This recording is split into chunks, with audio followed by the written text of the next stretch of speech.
You know, I always tell this story. A good buddy of mine asked me one time about doing a zombie story.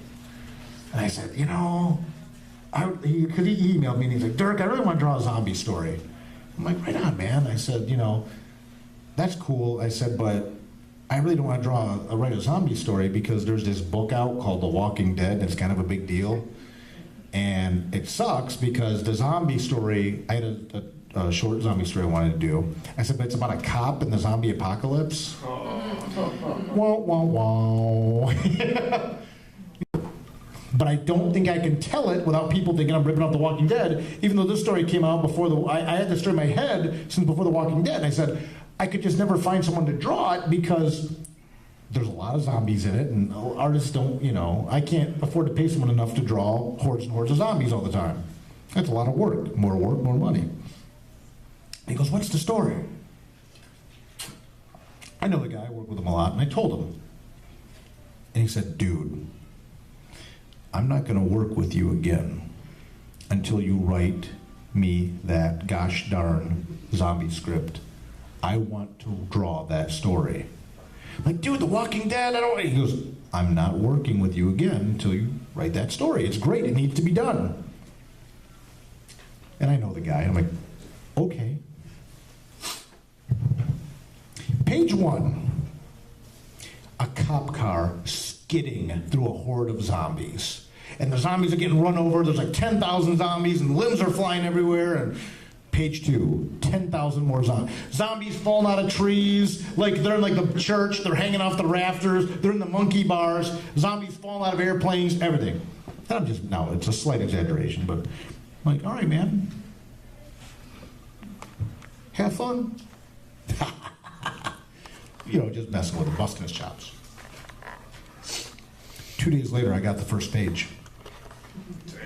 10,000. I mean, they're and I'm like looking at it. And here's like a trick artists will use. If you got a big crowd scene, they like Photoshop it, and they'll copy the same head after a while. Cause you know, I mean, why not? You know. And I'm looking at the page, and I'm like, on the computer, so I wasn't really holding it up, but let's pretend I'm like, they're all different. I'm like, dude, wait, I was messing with you, man. You know, I said, we don't have to, like, if you really want to do this, I'll rewrite it. I don't want to have to put 10,000 zombies on, like, every page for you.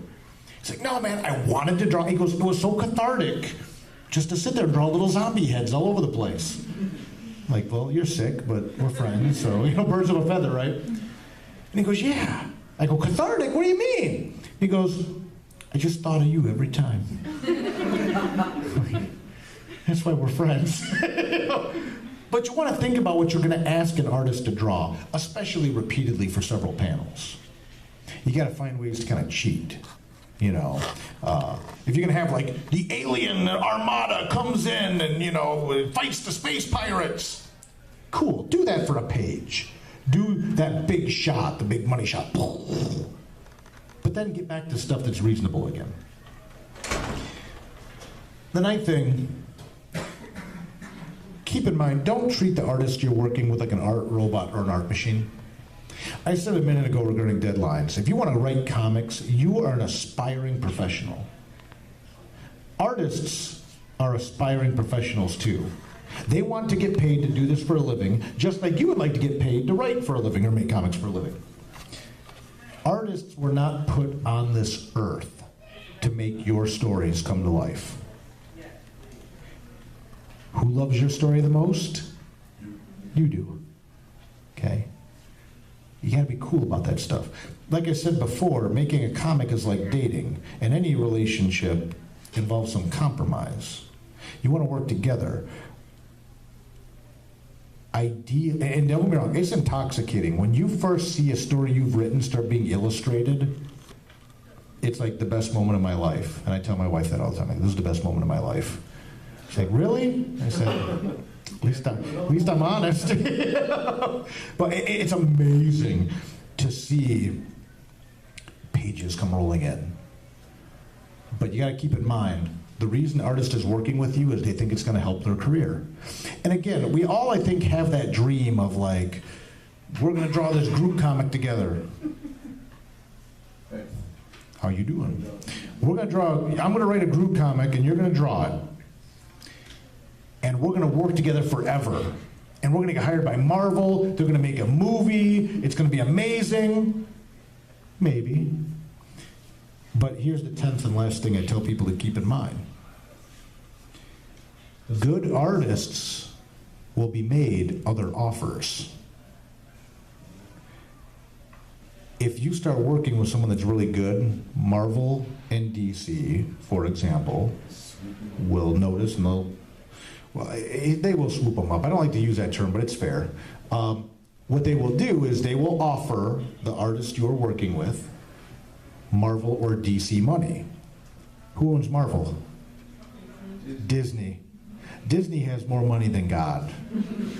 Disney could buy and sell all of us and make us dance like little trained monkeys, and we would, because they would shower us with money. DC is owned by Warner Brothers, Time Warner. More money than God. Okay? And if you're an artist and you want to draw for a living, and someone's willing to pay you tons and tons of money to draw Spider-Man or Batman, you grew up loving, and who has got you into comics in the first place, it's like, I love you, Dirk, but they're offering me like $150 a page to draw the character that got me into comics. Deuces! You know, you got to be ready for that. And here's the important thing. You got to be cool about that. The comic industry, and I'll kind of wrap up and you guys have questions. I'll shut up for a second and breathe. The comic industry is a very small pool. You all know who Alan Moore is, wrote Watchmen, V for Vendetta, From Hell. That's like my all-time favorite comic book writer. I've talked to Alan Moore. Dirk Manning, grew up in Toledo, Ohio. Talked to Alan Moore. Big bushy beard, he had a Christmas sweater on. And he's like my idol. He's like, that's what he sounds like. Don't put that in. Well, Alan Moore doesn't get on the internet, it won't matter. He's like, that's what he sounds like. And I'm just like looking at him, and I'm just looking at the reindeers on this Christmas sweater he's wearing. And I'm like, I'm talking to Alan Moore, and he's wearing a Christmas sweater. You know, I'm like, oh my God. You know, that goes good to my head. To this day, I could like see the sweater. Why wouldn't you wear a Christmas sweater, I guess? I don't know. The comics industry is a very small pool. So it's very easy to tell who's peeing in it. Okay.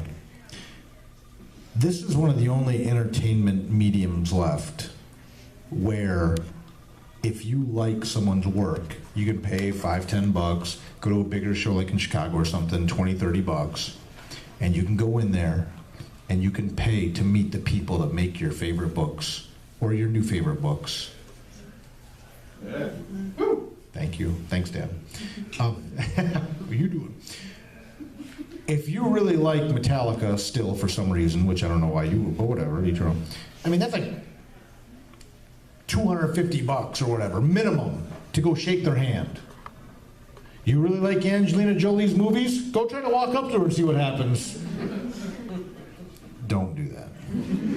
You will be maced and beaten. They will disappear you. So, you gotta keep in mind, in this industry, the comic industry is small. You can still go up to the people that make the comics and stuff and talk to them. Everybody knows everybody. And if you want proof of that, remember, Dirk Manning talked to Alan Moore, who like lives in England, doesn't leave England anymore, and things like that. It's a very, very small industry. So you gotta be cool to people about it, and you gotta be willing to understand the people you work with now when you're starting. You may not work together the whole time, but if you stay with it, you may work with them again later. Or they'll have that Marvel or DC job, and you'll go to apply to write Spider-Man or Batman or whatever, and they'll say, oh, and you'll say, of course, well, I used to work with. Do you have a name? I used to work with Madison back in the day. We did Captain Underpants together back in the day. We did Baby Groot. And the editor will say, hey, Madison, tell me about Dirk Manning. And she'll be like, oh, man, listen, you know, remember when I got hired for you guys? He like egged my house, keyed my car, you know, posted bad things about me on Facebook and Twitter, You know, started the I Hate Madison Instagram, had like 6 followers. You know, I'm like, oh, well, screw that guy. You know, it's a small industry, so you got to be ready for that. Very small. I hope it's helped. Hope I gave you some food for thought.